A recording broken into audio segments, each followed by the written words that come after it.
Woodcraft, helping you make woodwork.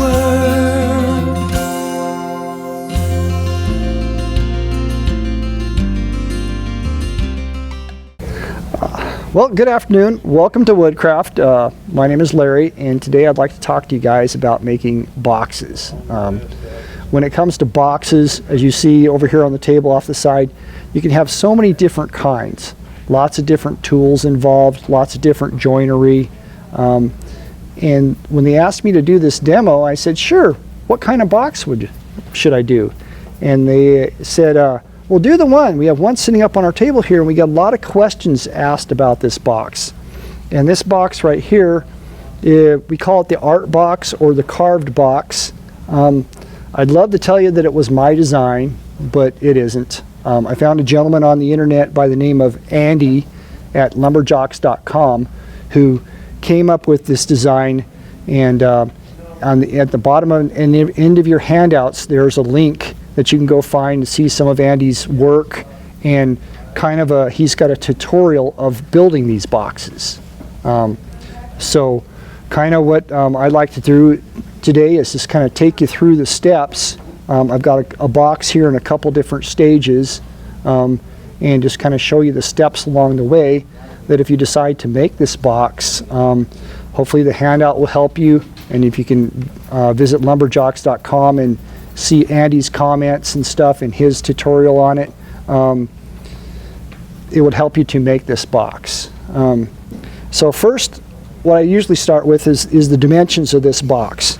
Now this box is going to be about 11 1/8 by 7 by 4 1/2 is going to be kind of the finished size of this box before you kind of get into the carving part of the box. And that's kind of what I start talking about here in the first part. Now I like to use contrasting woods. This is maple and walnut. I like the light and the dark. They kind of give you a really nice contrasting feature in the wood. And what I also like is walnut. Walnut's got so much character that if you start searching through different pieces of the wood, you can find some. In this case here, there were some really neat dark streaks in this one here. You can find a really interesting piece of walnut that you can carve down and make a really neat looking medallion or insert for this top. So what I like to start out with is building the sides of the box. So we take some maple here that we've cut down to 3 1/2 inches wide, 3/4 of an inch thick. You need a piece, I think it's about 38 inches long. And what we need to do is we need to make this side here. And so the first step I do is I take a board about this size, and I'm going to go ahead and I'm going to cut a rabbet in the bottom, a rabbet slot in the bottom, about 1/4 inch deep, about 1/4 inch from the bottom. And this is what's going to hold the bottom of our box in. Our bottom of our box is going to have a plywood piece inset in the side of it. So that's the first step I do. And then I cut these on my miter saw. Now you can cut your 45-degree miters on a table saw or any other kind of saw that you like, but I find a miter saw works really, really good. And I've made a jig that bolts to my miter saw. I put it to one side, and as if you can see this jig right here, I've got two different stops in it. I've got a shorter stop and then a stop here where it's longer. Now why I really like this jig is I can get repeatable measurements. So I take my board and I cut first a 45 edge on it, and then it would go into my miter saw like this, and there would be my first stop. So after I cut this miter, then I put it back down, then I would cut an opposing miter on the board, and then I would slide it to my second stop. And what this accomplishes is it accomplishes that my two short sides are going to be identical in length, and my two long sides are going to be identical in length. And it's just a simple little jig that just got two stops in it. Does anybody have any questions? Or yes, Bob? Well, this is where I set my distance when I butt this up against my saw blade, because my saw blade is at a 45 degree. That's kind of the standard. And then this one just helps give me a reference point on my saw to keep so that the pieces come out the same length. And when I get all 4 of my pieces cut together here, what kind of comes out is if I've done them in order, the wood grain is going to match around the sides of the box.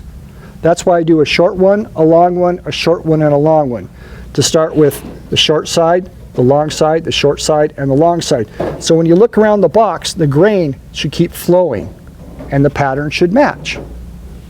Now, have anybody heard of doing 45s and taping them up and getting them perfectly matched with masking tape? That's the way I do it. I butt them up nice and tight and close like this, and I take my strips of masking tape,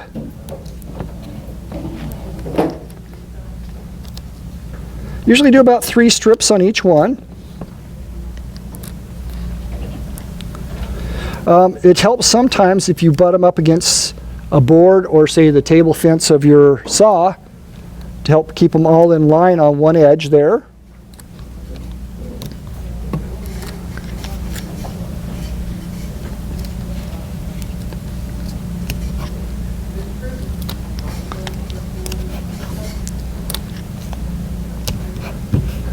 And what that masking tape acts like is it acts like a hinge.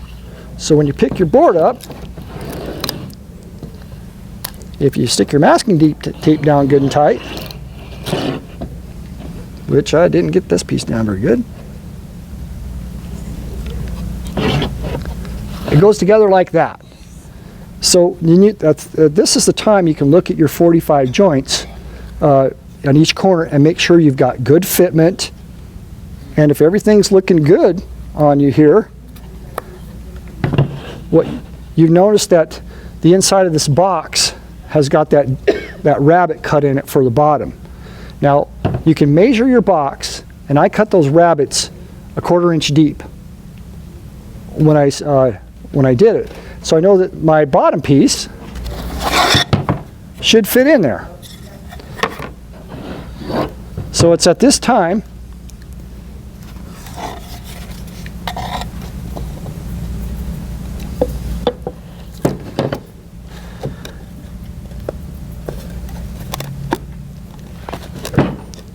it should fit in there. That's what you said before. That's what I said before. I think my pieces, there we go. My piece of plywood's a little warped there.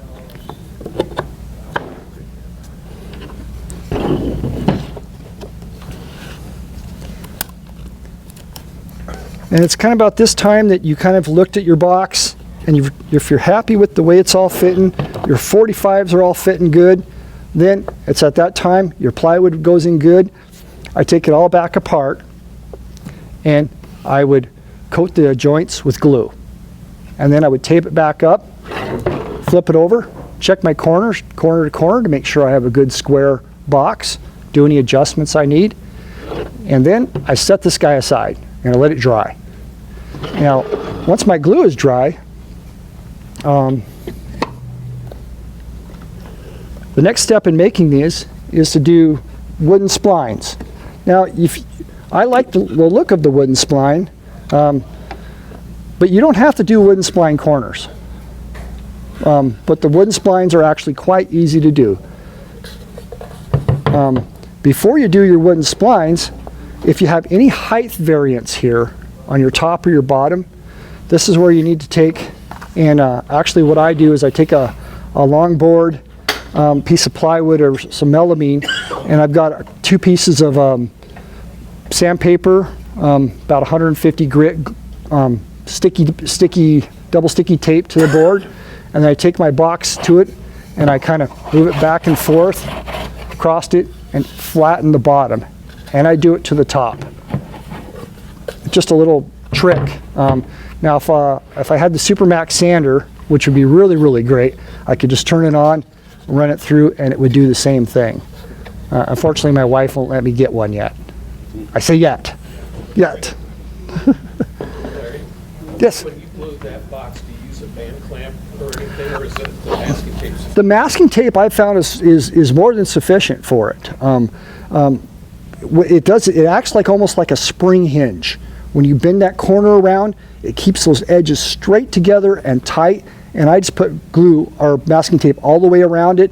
And then once I've got it set there, and by that time your glue is starting to tack up pretty good, and it's not going to move on you. So the splines. So to cut splines, there's a lot of different ways to do it. I've made a jig that goes on my table saw, and it's sorry, it's not pretty. It's kind of ugly, but it's just a simple jig. It's got two wooden runners that run in both the grooves of the miter grooves on my table saw, and it's made so it straddles my blade, and it's got a spot in here where I can set my box in here on a 45. I've got reference lines in different spots, and I just actually run this over my blade. I can look through here and see how high or what depth I want for my splines. If you go too far on your splines, you can get into the side of the box. Now, this adds strength to the corners, but more or less it adds a decorative feature to the box. And again, I use the contrasting walnut on these splines here, and it just makes it kind of give a little extra pop in the corners.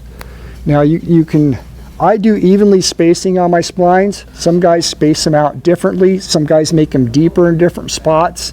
It's kind of all up to you how you want to do your splines, if you want to do splines. But at this point here, you've got a normal box that you could just use.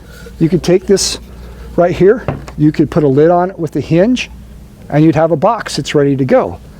But to kind of get to some of these other parts of the box, here, I like to recess the lid in. As you can kind of see, this lid sits inside of a recess in here. So the way I do it is I use a router table, and I've got a rabbiting bit with a collar on it, and I think I say in here that excuse me,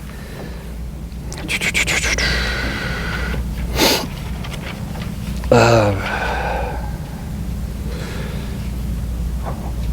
think it's about a 3/8 inch wide, 1/2 inch deep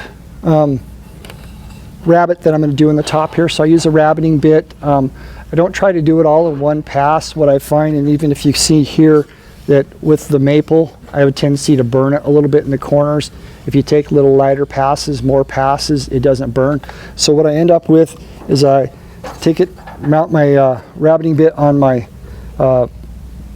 router table, and then I just kind of go in a clockwise motion around the box to make that rabbit or the recess for the lid.